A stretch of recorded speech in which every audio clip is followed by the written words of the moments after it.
Alrighty, so we are at time. So I am going to kick it off. Welcome, everyone, and thanks for joining us this morning and sticking with us throughout the Winter Games. We have with us Sue from Amazon, who is going to be delivering a lively discussion about how public cloud speed, scale, and agility are enabling global organizations to innovate faster than ever, disrupting the global economy.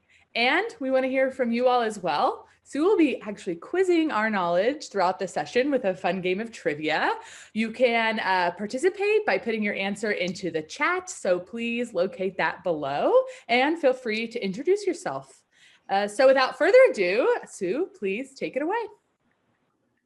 Thank you, Annie. Hello and Happy New Year, everyone. So excited to be here in your Winter Games.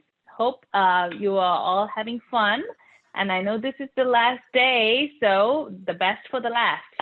Hope you're excited. As Annie said, we are going to make sure we get you engaged throughout the day with some trivia. So hope you're ready with either speak up or put your messages on chat. I don't mind either way. We just want this to be a lively discussion. I hate preaching, so let it be a dialogue if you can. So let's start with a brief introduction of myself. I'm Sue Nadaraja. I'm the head of higher education for the US West region for AWS. AWS, if you don't know, is Amazon Web Services. It is a cloud component of our Amazon organization. And a little bit about me. I have 2 kids and a 10-year-old golden retriever who loves the snow, but I live in Seattle and we don't get much snow here. A lot of rain, but no snow. So I will just drive down to Whistler or to Snoqualmie, which is half an hour from here if you want to ski. As you can see and hear from my voice, my origins are from India. I started out as a software engineer and worked in IT for the first few years of my career, lived in New Jersey for a bit, working for Honeywell. And very early on, I realized I was really passionate about solving business challenges. So I decided to do my MBA. Moved to Canada to do my MBA, during which time I interned at BlackBerry. You know, the device with the keys, the smartphone before iPhones came into play. It was a long time ago. So I joined BlackBerry as an intern and quickly did full-time work and converted to a part-time MBA. Soon after my MBA, I moved to Dubai to set up the BlackBerry Middle East and Africa business unit. I was there for a couple of years, very fun time working in the Middle East, working with customers who have an issue usually working with women. And I used to have to take my sales team with me and they used to talk to my men sellers. And even though I was standing right in front of them to do the translation, they never look at me in person. So that was fun, I can tell you that. It was a great experience. I moved back to Canada. I led digital transformation efforts for BlackBerry and then ended up leading the global sales strategy and operations, reporting to the president and the CEO of BlackBerry. Over the last 4.5 years, I've been with Amazon Web Services. And till today, my passion is in solving business challenges, saving costs, and having an impact on the community. In today's presentation, I'm going to get my slides to work. All right. Today's presentation, we are going to cover an overview of what's going on in the marketplace a little bit, a high-level overview of what the cloud is. I'm assuming you all know most of it, but I want to just make sure we cover the bases, talk about what some of our industry customers across the world are using the cloud for, how are they dealing with it, and some guidance on what you can do to get into the cloud, some programs that we have, and also throughout the session, I want to be able to answer any questions that you may have. With that, before we get started, let's start with the trivia. So this is, if you have a response, either get off mute and speak or just post your comments on the chat window. So the first question, what is curling? Give me a little bit more. What is it? Do you know what curling is? It is an event. It's a game. Yes. Do you know what exactly it is? You toss large stones down the ice and they sweep them and try to curl them into pretty much like a bullseye. And then you can knock other people out. Curling my hair. Yes. I love it. Yes. Who's speaking? This is Brad from Goodyear. Hi, Brad. Thank you. Yes, that's exactly it. It is a game. It is a sport in which players slide stones on a sheet of ice towards each other. It's very similar to shuffleboard, if you've played that. It's an interesting game. I've never played it, and I love the theme, curling with the cloud. So I thought we'll kick off with that. Well, thank you for that, Brad. Any other interpretations of curling besides curling your hair, Annie? Very, very smart. Anything fun on the chat group? I'm not seeing it now. I want to move to the slides. Annie, is there anything that you want to call out? We had a bunch of people who said it was an Olympic sport, which I give creativity points for. Yes, you are right on that. It's like hockey, which it is on ice. So I give points for that. And then throw a rock onto the ice in a circle by Seth, points there. So we actually had quite a few people have a good idea of what curling was. I was not one of them, but way to go, everyone. Me too. I wasn't one of them either. So, well, you guys are way ahead of us on that. Great. Now let's move on. Okay. So disruption. Okay. So this is the topic I'm very passionate about disruption, because when you're in the business world, when you're in today's world, regardless of business or not, disruption is everywhere. It's not possible to live in a world without disruption today. Who can think of the one big disruption that's affected all our lives recently? It's not a trivia question. We all know the answer. COVID-19 came and changed the way we live. So we all had to adapt, all individuals had to adapt the way we live and cope with it. Businesses, universities, entities, and every organization had to come up with new mechanisms for continuity. Government organizations had to figure out a way to keep their community safe and also keep the economy going. And we all did many things to adapt to this massive, unexpected disruption. So I lead an amazing team of higher education, university, and colleges team. So my team manage higher education as well as academic medical centers, which are the hospitals. And you can imagine the impact and the kind of work we've had to work with our customers on. Working with AWS on the cloud, we've helped our customers deal with remote education, remote learnings, remote research, especially around COVID, contact tracing, vaccinations. Now we are figuring out how to help our customers open things back up for normal life, as normal as we can have. So there's a lot that we are doing. The team's extremely innovative in how we help with our customers. And I'm very excited to say all of our customers, universities, and commercial enterprises are doing a great job adapting to it. Most of them are. But disruption isn't specific to COVID, as you all know. Like, I work for BlackBerry. I mean, if you go to any youngster today and talk about BlackBerry, they're like, BlackBerry, what is it? So yeah, iPhone came and BlackBerry went away, and now BlackBerry evolved into something different. And there are plenty of examples for disruption throughout our time. Think about Kodak. Who uses film these days? I've not seen a film in forever. Uber, yeah, I love Uber. It made life a hell of a lot easier for us. And photography. Let's talk about photography for a bit. So the world's first photograph was produced in 1826 and was over 150 years before the first professional digital camera was created. And then now our iPhones can take care of it for everything. Our smartphones, we use our phones for all kinds of photographs. And if you go to Instagram, you can see a documentation of your life. It's so simple. And the cloud makes all of this not only possible, but also easy and effective. So what is the cloud? Okay. Please get off mute if anyone can explain to me in very briefly what the cloud is or what cloud computing is. Any takers? Anyone brave enough to talk about it? I can. It's a collection of data centers across the world, essentially. Absolutely. It's doing your computing needs virtually from anywhere, anytime. A perfect example, the best way to explain the cloud, an easy way to explain the cloud is through an example. Take Netflix or Amazon Prime Video, for example.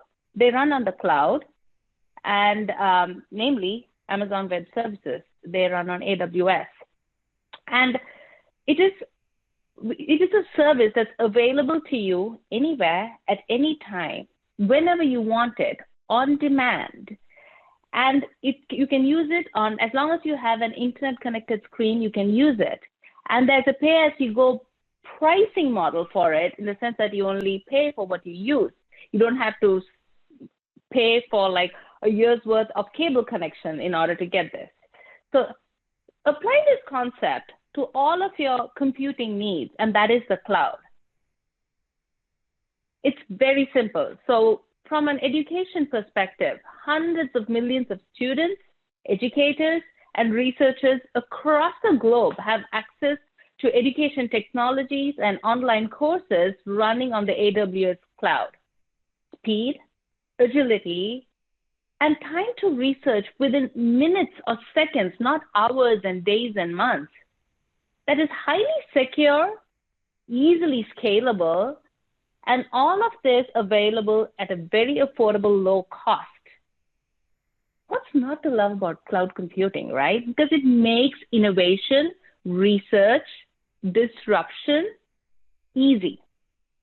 So if you are an educator, you're probably familiar with platforms like Coursera and learning management systems like Blackboard, Instructure, and D2L, and you're engaging students and faculty across the globe, capturing quality content and being able to disseminate it easily across geographies. That's what cloud makes possible. So that's at a high level, and there's a lot behind cloud. There's more we can do. You know, you have all your servers, your CPUs, your data centers. We used to have buildings of, servers running. Now you can offshore all of that. You just focus on the work that you need to do and let AWS or any cloud provider handle the rest for you. Just simplifies. Do what you want to spend your time and forget about IT infrastructure. That is the purpose of cloud. So over the years, the biggest tech businesses, even beyond universities and educators, like Airbnb, Pinterest, and Slack, have built their businesses on the cloud. Some of them have built them from scratch on AWS.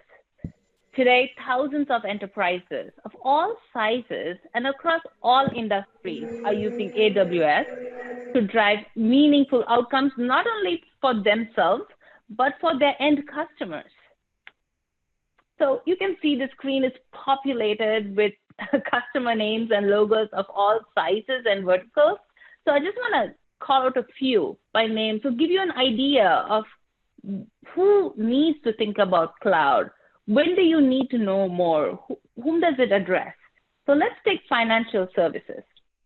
Goldman Sachs and Capital One are reinventing the entire digital banking platform on the cloud. So are Barclays UK, Intuit, FINRA, RBC, and HSBC. So if you are into financial services sector, if you're working on them, if you want to move into that vertical, it's a big part of the financial services landscape. Think about healthcare. Say you are in the healthcare field, you're interested in it, you're working there, or you are interested in going into that field, you're teaching students who are interested in healthcare. Johnson & Johnson, Merck, Pfizer, they're all using the AWS cloud for innovation, research, patient care, and for everything. If you go to manufacturing, GE, Philips, Siemens, say you're interested in oil and gas, that's Shell and BP.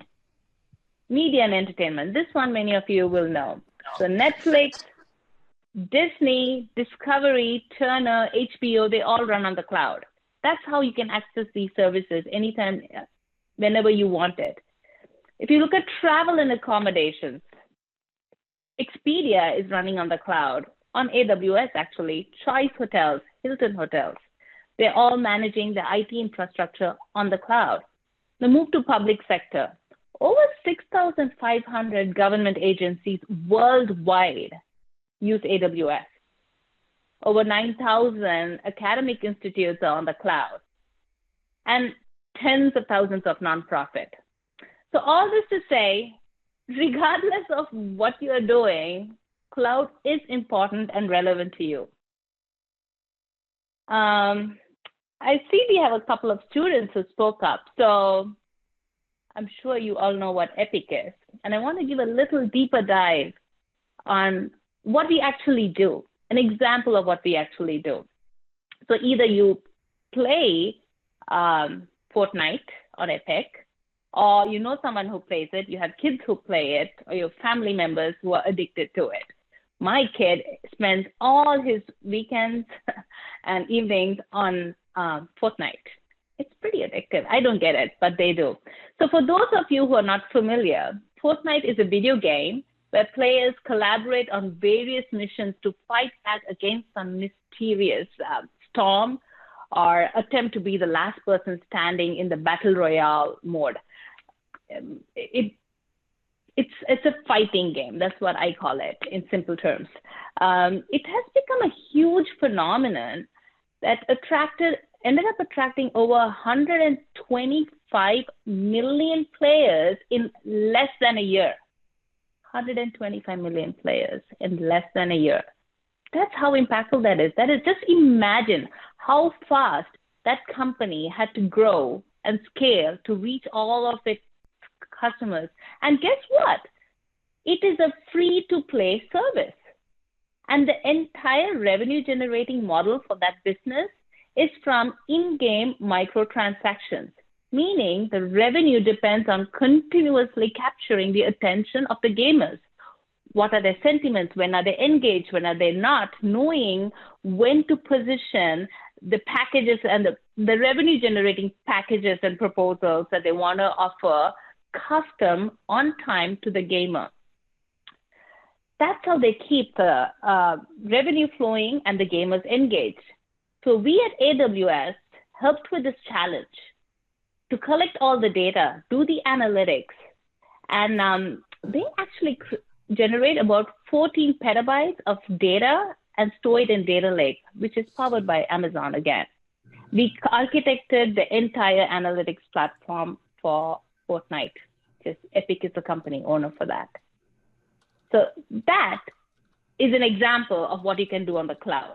Make things possible from zero to hero in less than a year, 250 million players, full-fledged compute and analytics, always on the go, second-by-second transactions. So that's what is possible on the cloud. So giving you an overview, let's take another break. Time for the next trivia. When and where did the last Winter Olympics take place? Put it on chat or speak up. When and where? Russia, wow, 2016. Japan, I forgot. All right, anyone has the right answer? I don't see it. Ding it, okay. You can ask Alexa. Come on, guys. It was, okay, let me give you a clue. It was in 2018. Yeah, it was in South Korea. 2018, South Korea. Yes, no one got that one. All right. Actually, I had to look it up because it seemed like it was China, but it wasn't. It was actually South Korea. And I was confused whether it was South Korea or North Korea for a bit there. So now, we spoke about the cloud and gave you an example. I want to talk about something that we all know about, and something is even more top of mind than the cloud. Machine learning and artificial intelligence. It's interesting to note that machine learning has been around for over 50 years. It's not a new concept. Most of the common machine learning techniques we use today were really invented a long, long ago, like decades ago. So what has changed recently that made this whole momentum and shift for AI and ML to become top of mind and a hot topic? It's the cloud. The cloud has removed so many of the barriers to entry and to start using AI and ML that the impact of using machine learning and AI has just taken off, and everyone wants to use it. Almost every company that I've worked with in the last 5 to 10 years have made AI and ML part of a core strategy for continuity and growth. And that's how impactful it is. And the cloud made it all possible. Let's take Amazon, for example. Amazon is a perfect example of a company that went through a multi-year machine learning journey. We use ML throughout our fulfillment processes. We use it to develop forecasting systems to make sure when you order a product, we have enough inventory to supply it. So, and you know, Amazon's got one of the largest supply chain management systems, and globally, so being able to get it right, make sure we're able to deliver on time to our customers, so critical. So we use machine learning for that. We've also developed natural language processing technology to give consumers an entirely new experience on our platform. When you go to shop on Amazon.com, that is. And we've used Alexa for that. Many of you know Alexa. I know John Rome is a big fan of Alexa. He loves it. So Alexa in my house, you know, I can hear them beep around my house because I'm saying her name loudly. But that's the power of Alexa, a completely different experience. We've also developed braking technologies. I don't know how many of you know, but we have a prime air delivery drones, and we use robotics in our fulfillment centers to ensure we can move things around safely and quickly within our warehouse, and also accurately. Robotics, like you get rid of the manual error when you use robotics. And we do, if you are lucky and when COVID is done, you should sign up for a fulfillment tour if you're interested to go see how our warehouses are set up. Customers love it. Students love it. I love it. It's very interesting to have a tour in an Amazon fulfillment center. But this was a big culture change for us as a company, but we did it. And so can all of the other customers around the world. And we make all the learnings that we learned through Amazon.com available to all our customers through our ML and AI services that we offer through AWS. Any questions on this? Okay, I am gonna move on.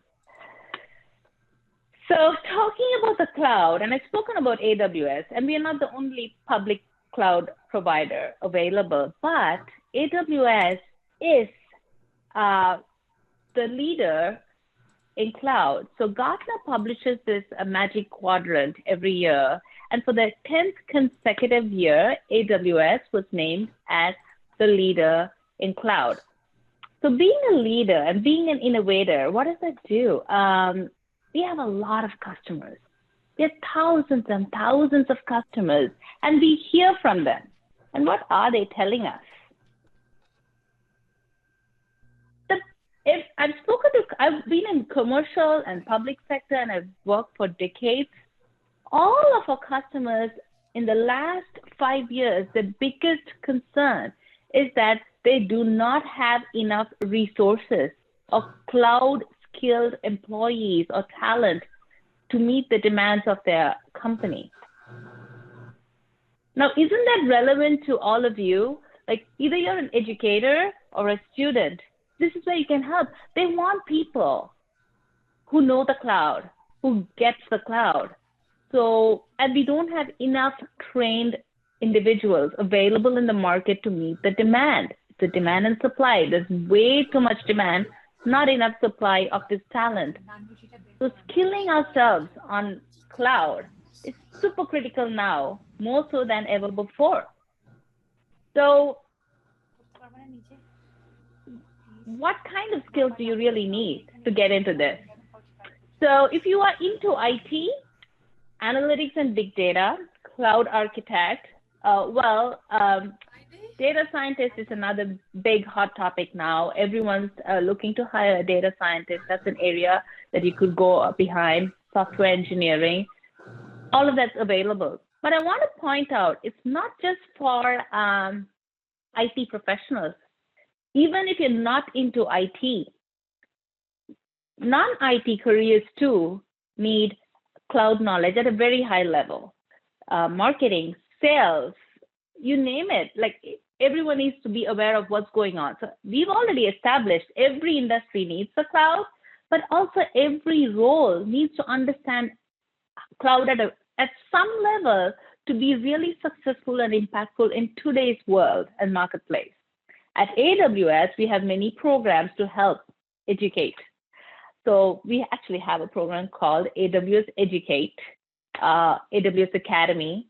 We have a program called Cloud Practitioner Certification, which allows you to get certified to tell to the world, hey, I know the basics of cloud. So these programs and more are available for faculty, for students, for institutes to sign up and get to the next level of getting, and you can pick your own career path and your course and how deep you want to go across these programs. We have more than this, but I want to say the most important thing I've learned is I've been hiring interns for the last 5 years at AWS. Every summer, I have a bunch of interns in my team. And often when I go to universities to talk to students before they join, they're like, but I'm not in IT. I'm not a software engineer. I don't know if I should come. Or they're like, AWS, what is AWS? Or is it Amazon? Like, do you want me to be the fulfillment center? So there's a lack of knowledge across the board. So 2 years ago, I want to share this because I had an intern who was an English lit student. She came in with zero knowledge of the cloud, and she didn't have much IT experience. She was very nervous, but we have a very robust training program for interns. At the end of her 2.5 months, she was one of the best interns we'd had. We gave her a full-time offer to come back and join Amazon, AWS specifically, after she completed school. And at the end, she wrote this poem, a sonnet. She makes me call it sonnet, not the poem.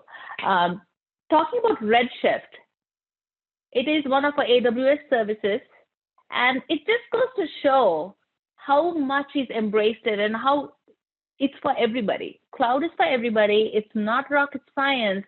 And as we have seen from use cases, it's so effective to make life a whole lot easier for all of us.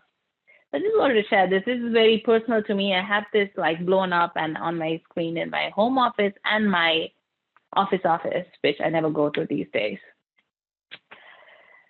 So I've spoken about the cloud and the programs we have at Amazon. ASU actually is one of our biggest universities and adopters of our cloud. They have the Cloud Innovation Center, they have AWS Educate, the School of Engineering has the AWS Academy, and you just need to reach out to, and many other institutions around the world have joined us in an endeavor to train and educate students and faculty and researchers on the cloud. So I would say, if you are interested, do not wait. Take the time to reach out to your student services or go to Amazon.jobs and click on student programs to see all the programs that's available to you. Feel free to email me directly at soog@amazon.com, or Lorena's on the call too. She's on my team. So that's her email. Either of us, any one of us can direct you to the next steps. That's it. It's just scratching the surface. There's so much more to do. Any questions from anyone? Sue, I can't help but say something, but first of all, thanks for Amazon's support of Winter Games. And I'm glad to see that we have a few folks who showed up today. And if there are some students, clearly I would take advantage of talking either to Sue or Lorena about some of the opportunities about becoming sort of cloud enabled. You know, I tell my two daughters, they asked for advice when they were younger. I said, become cloud engineers. And of course, they never listened to me, but now they're saying, you know, Dad, maybe I should have became a cloud engineer, but it's not too late. They both are working on their cloud practitioner. So I would look into maybe. Oh, nice. The cloud practitioner is perfect because it gives you a very high level information, and it applies to any job role. I think that's the beauty. The cloud, it's a misnomer. It's only for IT. It's not. I mean, I can't tell you how effective a chief marketing officer or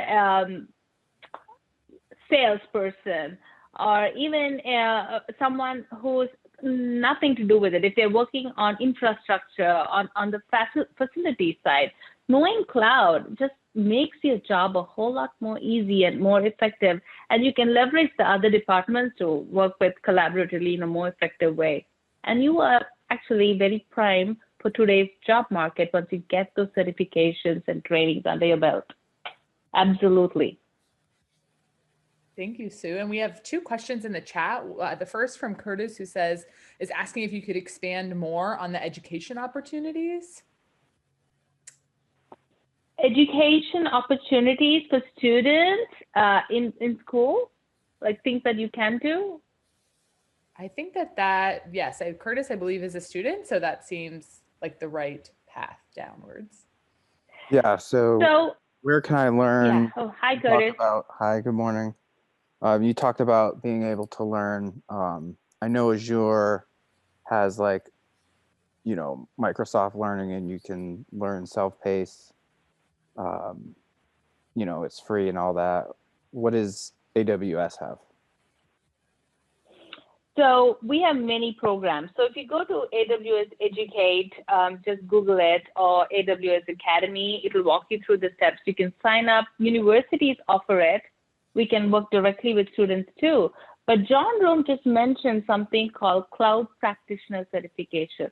Actually, we have a training course at your own pace that you can go through the entire curriculum, at the end of which there's a test that you can take, and you'll be given a certification saying, yeah, I'm an AWS certified on the cloud practitioner. So it's a self-paced program. We have many ways in which you can do it.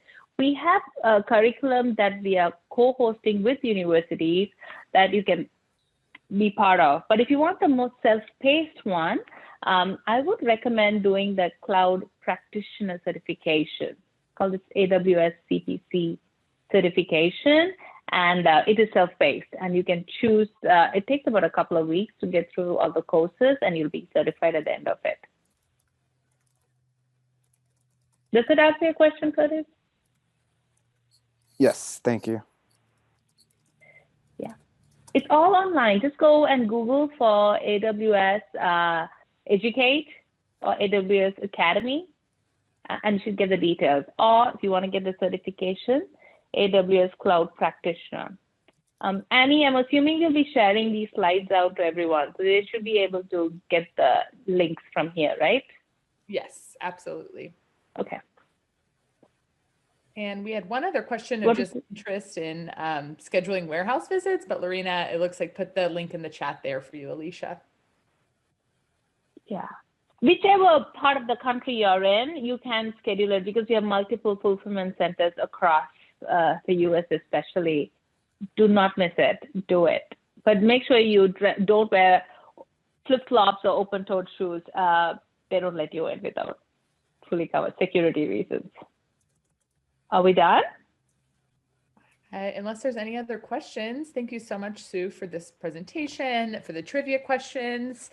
That was very fun and engaging for everyone. And I think we all learned something new. So thank you so much. We have another set of sessions going on later this afternoon. You could find those on our website. I will put them in here. And then we welcome everyone back to the Winter Games tonight, starting at 4 p.m. Mountain Time. We'll be having a reflections from the top, as well as a medal ceremony for all of the hard work you have put in. So I went ahead and put the link in the chat there. You're able to access the additional breakout sessions as well as lunch. And then later this afternoon, our fireside chat. So, and thank you so much, Sue and Lorena and Amazon, for your participation and making Winter Games as excellent as it could be. Thank you for having us. Bye. Bye, everyone.